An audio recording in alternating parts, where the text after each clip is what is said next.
देखिए question number 152 है। अब फिजिक्स का कहता है कि दिया magnetic field exert a force on a charge particle. अब आपको खुद ही अंदाजा है कि मैग्नेटिक फील्ड कहते हैं चार्ज अगर यूनिफॉर्म वेलोसिटी से ट्रेवल करेगा तो मैग्नेटिक फोर्स या मैग्नेटिक फील्ड एक्सर्ट करती है। तो एक मशहूर फॉर्मूला याद है, F is equal to q, और क्रॉस प्रोडक्ट होती है वी और बी के दरमियान, ऐसे ही है। तो हमें ये भी पता है कि जी ये अगर मैं इसको मैथमेटिकली लिखूं तो आप कहोगे q v B sine theta. और थीटा क्या है? एंगल है वी और बी के दरमियान। तो अलोंग तो नहीं हो सकता, क्योंकि अलोंग का मतलब तो जीरो हो गया, और साइन जीरो जीरो होता है। रेस्ट पार्टिकल भी नहीं हो सकता, ठीक है ना। ऑलवेज एक्सपीरियंस फोर्स, ये भी जरूरी है कि रेस्ट है। तो ये तो बचा कौन सा कि दी the if the particle is moving along नहीं, अक्रॉस द फील्ड ऑफ, यानी ऑप्शन होगा अक्रॉस द फील्ड, यानी कहीं से गुजरे, यानी एंगल हमारा जीरो नहीं हो सकता। तो अगर कोई चार्ज पार्टिकल क्रॉस करेगा मैग्नेटिक फील्ड, यानी मान लें कि ये मैग्नेटिक फील्ड है और वो ऐसे या ऐसे या ऐसे ऐसे जा रहा है, तो उस पर फोर्स या मैग्नेटिक फील्ड इफेक्ट करेगी। तो A is the right answer. When, next question number 153, when magnetic field and area vector are perpendicular the magnetic flux। बहुत आसान सा क्वेश्चन था। अगर आपको मैग्नेटिक फ्लक्स का फॉर्मूला याद है तो ये था डॉट प्रोडक्ट होता है। और सबको पता है, ये बार बार आपने पढ़ा भी है कि डॉट प्रोडक्ट के हवाले से कि परपेंडिकुलर यानी 90 डिग्री हो, तो ऐसी सूरत में डॉट प्रोडक्ट क्या हो जाती है? जीरो। वजह कॉस 90 जो होता है वो जीरो होता है। तो एक और आसान सवाल था, A is the right answer. A cell of a coil है। अब सर में ग्लो लिखा हुआ है तो थोड़ा तो मुश्किल हो रही है। 154 question number, a coil of 600 turns is threaded by the magnetic flux of the 8 Weber. If this flux is reduced to the 5 Weber in 3 seconds, then the induced EMF of the coil will be। तो देखो induced EMF का formula based numerical minus N delta phi over delta t. Faraday law से solve the minus N हमारे पास है 600, change in flux weber जो है, या चेंज इन फ्लक्स हम कह सकते हैं तो 5 - 8, फाइनल माइनस इनिशियल। और ज़रूरी नहीं है आप अगर नेगेटिव साइन ना लें, और ले भी लें तब भी आपको बड़े में से छोटे 8 - 5 3, तो वो वैसे भी कर सकते थे। ऑप्शन तो हमारे पास सारे डिफरेंट ही है। तो बहरहाल माइनस का 600 हो गया, 5 - 8 -3 डिवाइड बाई 3, तो 3 से 3 तो कैंसिल, माइनस माइनस प्लस, तो 600 volt. The right answer A. तो पहले तीनों का तो ए आंसर। नेक्स्ट है question number 155। A generator supply the 100 volt to the primary coil of a transformer। तो ट्रांसफार्मर का सवाल आ गया हमारे पास, वीपी गिवन कर दिया गया 100 वोल्ट। कहता the primary has 50 turn, NPB given कर दिया गया, and the secondary has the 500 turn, तो एन एस भी गिवन कर दिया गया। और कह रहा था सेकेंडरी वोल्टेज मशहूर है, V S divided by V P is equal to N S over N P. तो अब अगर मैं यहां से वी एस निकालना जाऊंगा तो देखो एन एस कितना है मेरे पास, 500, एन पी हमारे पास 50, मल्टीप्लाई बाय वी पी, यहाँ था वहां जाके मल्टीप्लाई हो जाएगा और वो हो गया 100। तो जीरो से जीरो, और 5 टाइम्स 10 जो होता है वो 50 होता है, और 10 टाइम्स 100। तो मेरा नहीं ख्याल के ये सवाल अमूमन आपसे गलत हुआ होगा। D is the right answer. Question number 156, the energy of X-rays photon having wavelength of 3 into 10 is power -10। मुझे ये 10 ही लग रहा है, -10। अब कुछ और है तो भाई देख लीजिएगा, मुझे तो ये लिख रहा है, मीटर यूनिट होनी चाहिए बहरहाल।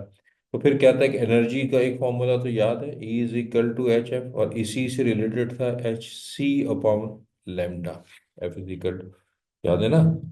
अब सी क्या है, अब पहले तो एच क्या है, एच क्या है, 6.63 into 10 - 34 times speed of light 3 into 10 power 8 divided by 3 × 10⁻⁻10। इस थ्री से ये थ्री तोड़ गया। अब 6.3 तो ऑप्शन में सब में मौजूद है, तो आपको तो सिर्फ पावर ही का गेम खेलना है। तो देखो 10⁻−34, ऊपर आके ये प्लस का 10 हो गया, ये प्लस का 8 हो गया, है ना। -10 था, ये ऊपर जाएगा, साइन चेंज होगा तो 18। अब 34 में से अगर मैं 18 माइनस करूं, तो माइनस माइनस भाई ये मुझे बहुत मुश्किल लगता है। ये 2 बचेगा, ये 14, 14 में 8 गया 6, 16, तो दिस इज इक्वल टू 10⁻−16। इस हवाले से तो सी द राइट आंसर, यानी पूरा आंसर होगा 6.63। वो तो ये था, लिख लेते हैं। आपको नहीं लिखना, आपको तो टिक करके आगे बढ़ जाना था।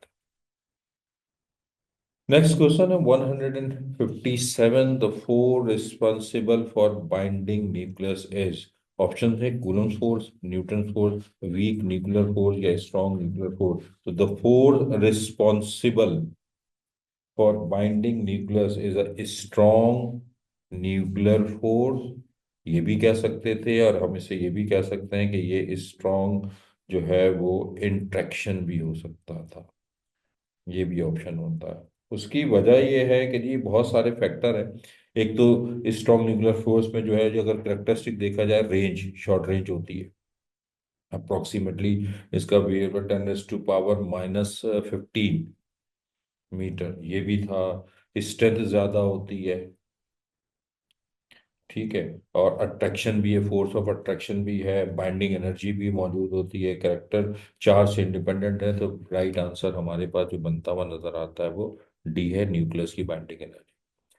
Question number 158। When the two negative beta particle होता ही नहीं है, पर देखो दो होते हैं, लोग कंफ्यूज होते हैं ना। बीटा, एक पॉजिट्रॉन भी जो है वो बीटा है, वो बीटा पॉजिटिव कहलाता है। तो वो कह रहा है कि जी अब आपको रेडियो एक्टिविटी का अगर आपको याद है, तो बीटा डी के अगर आपको याद है, तो आपको पता होगा कि अगर ये हमारे पास ऐसे होता था, तो जो y आता था ये चेंज हो जाता था, लेकिन ऊपर में कोई चेंजिंग नहीं होती थी। अब एक निकले या दो निकले, अब दो निकलेंगे तो यहाँ +2 हो जाएगा, यहाँ -2 हो जाएगा, दो के अलग अलग तो मैंने दिखा रहा। ऊपर कोई फर्क नहीं पड़ रहा, यानी मास नंबर में।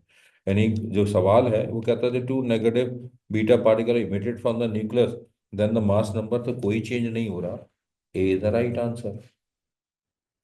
ये पता भी है, आसान सवाल थे अब तक, तो सवाल कोई ऐसा नहीं है, वो हमारे बुक बेस ही आ रहे हैं सवाल। नेक्स्ट कहता है या 40 gram radio active material is place in a chamber या box and half life of 20 days, how much amount will be left after the. तो ये भी देखें, आसान सा है कि भाई जब हमने टाइम स्टार्ट किया तो जीरो, उस वक्त हमारे पास जो था वो कितना था, 40 ग्राम। ये ग्राम में ले लेते हैं मास। अब 20 हाई 5, तो पहले 20 डेज गुजरेंगे, फिर उसके बाद 20 मजीद गुजरेंगे तो 40 हो जाएगा, फिर मजीद गुजरेंगे तो वो 60 हो जाएगा, और फिर मजीद गुजरेंगे तो 80 हो जाएगा।